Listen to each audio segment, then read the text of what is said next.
Ni kabila la Ilchamus. Mungu alitengeneza tu nchi wakati alipoumba. Sasa ikaumba hapa na sisi tukabaki hapa. Lakini kabila zingine tuko tu majirani, tuko na Pokot, tuko na Tugen.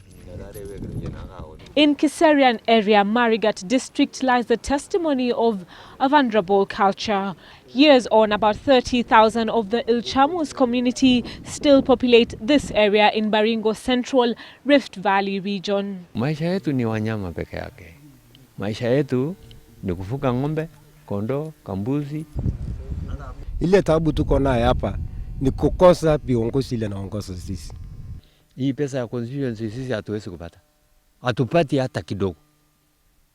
Hatupati hata kidogo, lakini tunasikia tu tunapewa Baringo, lakini sisi hatuoni. Maisha yetu. Na sidanganyi.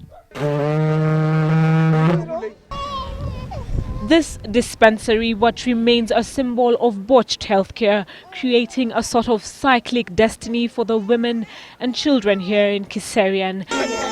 Access for them and their children limited. Only once a month does this dispensary open its doors to them. The innocence of life born to the complexities of this community. Some 20 kilometers from Marigat town in Baringo Central. Ninatoka Tasekwang village 10 kilometers. Tuko na malaria kuu kwa watoto na hatupati hata hospitali karibu.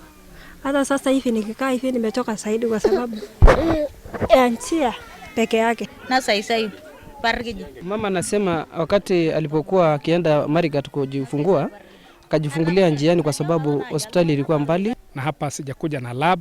Tena nyingine labda nipate hapa malnutrition. Labda huyu mtu mama ama mtoto anataka supplementation na tupeani hapa. On a day like this, some women leave the dispensary without their children being attended to.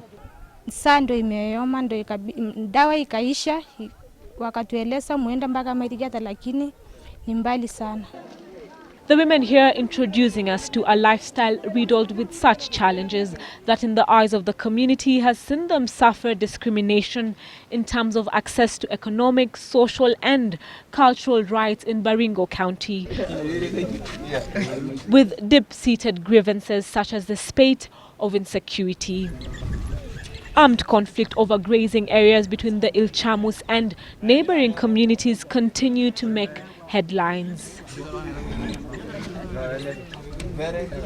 Mosura Center is somewhat a pale shadow of itself. About a week ago, a 17-year-old boy was killed in this area. This, the reality of a people dissatisfied with the security situation as it is. And as this community prepares to bury one of their sons, a mother mourns in silence.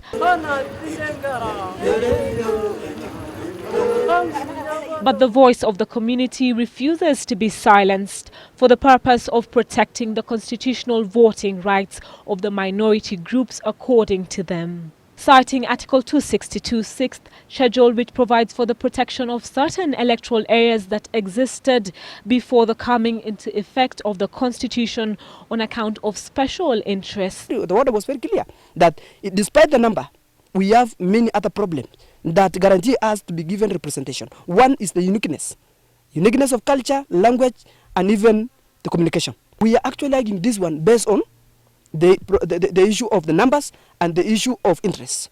The Ilchamus have differed over the proposed creation of the new constituency in the area by the Independent Electoral and Boundaries Commission, complaining that their views to the Legale Commission for the new constituency to be named after them were ignored.